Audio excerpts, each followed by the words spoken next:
Baiklah, bismillahirrahmanirrahim. Assalamualaikum warahmatullahi wabarakatuh. Perkenalkan, nama saya Muhammad Irfan Rusdi, NPM 09105804190059, Prodi Administrasi Publik, kelas A, semester 6, mata kuliah Etika Administrasi Publik.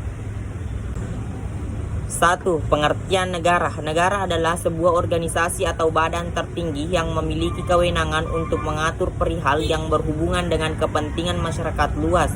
Tidak hanya itu, negara juga memiliki kewajiban untuk menyejahterakan, melindungi, dan mencerdaskan kehidupan bangsa.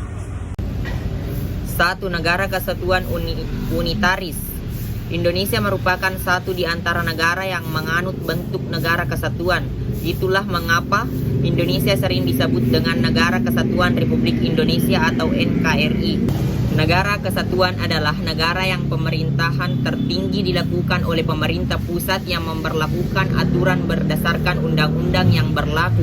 Pemerintah pusat diberi melimpahkan kekuasaan kepada daerah-daerah yang tingkatannya lebih kecil.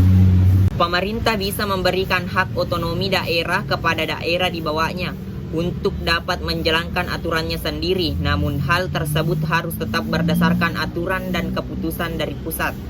2. Negara serikat. Bentuk negara federasi cocok digunakan negara yang memiliki kawasan yang sangat luas. Dengan begitu, negara tersebut dapat melaksanakan semua pemerintahannya secara menyeluruh dengan baik.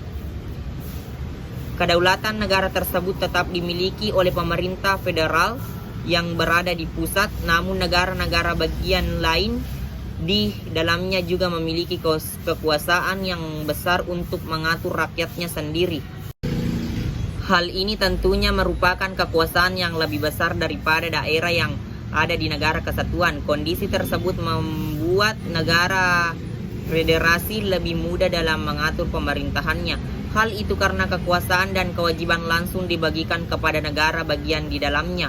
Negara federasi ini dikenal dengan nama bentuk negara serikat. Satu di antara contoh bentuk negara federasi adalah Amerika Serikat. 3. Syarat berdirinya negara. Berikut penjelasan mengenai 4 syarat tersebut. Yang pertama, penduduk permanen. Maksud dari penduduk permanen di sini adalah orang yang atau manusia yang tinggal di sebuah negara. Jika masyarakat atau rakyat permanen tidak ada, maka negara akan kehilangan syaratnya. Secara garis besar, penduduk ini dibagi menjadi 2 jenis, yakni warga negara dan bukan warga negara. Dalam kategori ini, penduduk permanen masuk dalam jenis warga negara. Dengan begitu, mereka punya identitas khusus di wilayah tersebut dan memiliki hubungan timbal balik kepada negaranya. 2. Wilayah tetap. Daerah yang diduduki oleh masyarakat dapat disebut sebuah negara jika wilayahnya tersebut memiliki patokan pasti terdapat batas negara lain. Batas-batas ini meliputi 2 macam, yaitu batas darat dan laut. Oleh karena itu, batas-batas ini dianggap sebagai wilayah atau teritori yang dimiliki oleh suatu negara. Kita dapat melihat contoh dari wilayah Indonesia yang memiliki batas di Sabang dan Merauke. 3. Pemerintahan yang berdaulat. Ketika sebuah wilayah dihuni oleh masyarakat, harus terdapat satu lembaga yang bekerja sebagai kepala dan mengatur kehidupan bernegara. Lembaga ini disebut sebagai pemerintahan demi menjalankan kehidupan bernegara agar sesuai dengan tujuan pertama.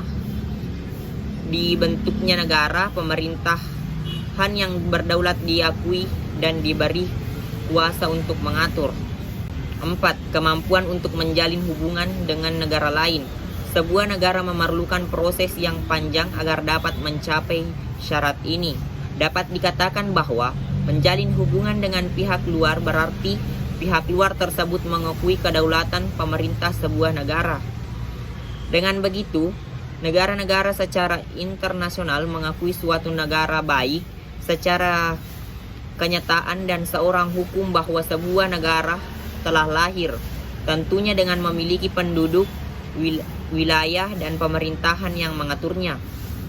Baiklah, itulah yang sempat saya sampaikan terkait dengan etika administrasi. Lebih dan kurangnya mohon dimaafkan. Billahi fisabilillah. Wastabiqul khairat. Assalamualaikum warahmatullahi wabarakatuh.